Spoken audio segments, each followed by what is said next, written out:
Hi, hello, good evening. Welcome to Adhyapana Academy. The concept for today is systematic and unsystematic risk. Let's get started.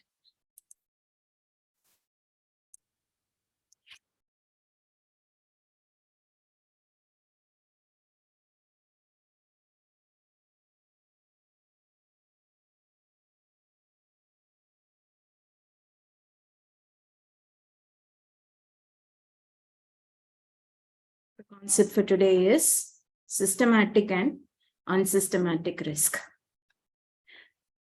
In one of the previous videos, I explained the formula for risk, which is nothing but the standard deviation.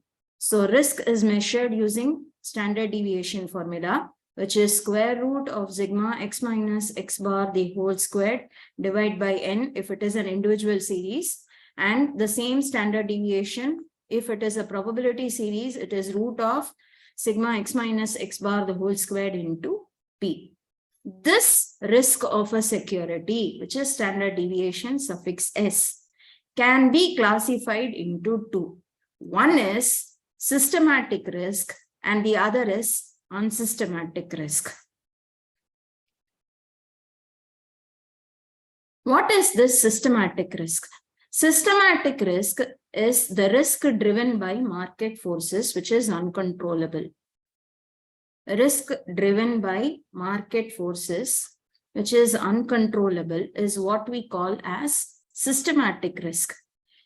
Unsystematic risk can be eliminated by diversifying the portfolio of investments. Unsystematic risk can be eliminated by diversification of investments in the portfolio.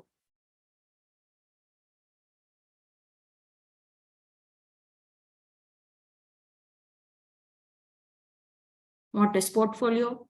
It is collection of investments in one group. When you have a money, it is not necessary that that money must be invested in one single security. If you are making investment in multiple securities, you call such investment as a portfolio of investments. Okay, so unsystematic risk can be eliminated. It is avoidable. How can you avoid it? By diversification of investments in a portfolio.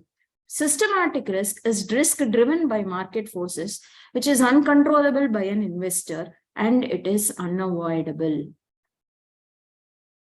Okay, how am I going to identify from the total risk of a security on how much is systematic risk and how much is unsystematic risk? An efficient portfolio is one which has no unsystematic risk. An efficient portfolio will have no unsystematic risk. Will have no unsystematic risk. Now I'm going to explain how to find this systematic risk and unsystematic risk. See, systematic risk is driven by market forces, which is measured as,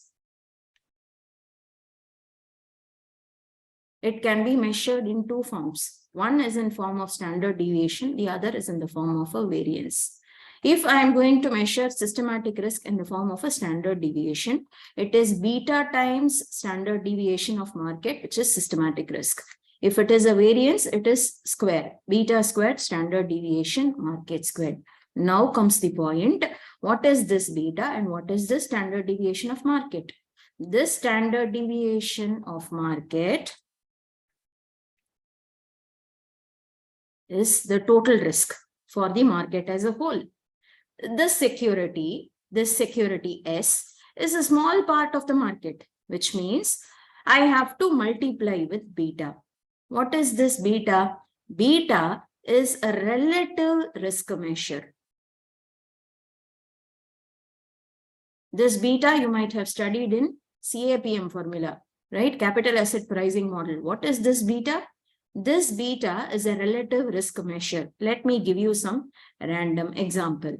If beta of a security is 1.2, it means the risk of a security is 1.2 times the risk of the market. That is how you have to interpret. When beta is 1.2, it means the risk of a security is 1.2 times the risk of the market, where the security is more riskier than the market prevailing securities. Okay. Suppose if beta is 0.8, it means the risk of the security is 0.8 times the risk of the market. So what is this beta? Beta is a relative risk measure. It relates the risk of a security with the risk of the market. So beta times standard deviation of market will give you systematic risk. If you have to represent it as a variance, it is beta squared standard deviation of market squared. We also know the total risk. The total risk of a security, we know. If you have to write it as standard deviation, it is standard deviation, yes. If you have to write it as a variance, it is standard deviation, S squared. From the total risk of the security, if you eliminate systematic risk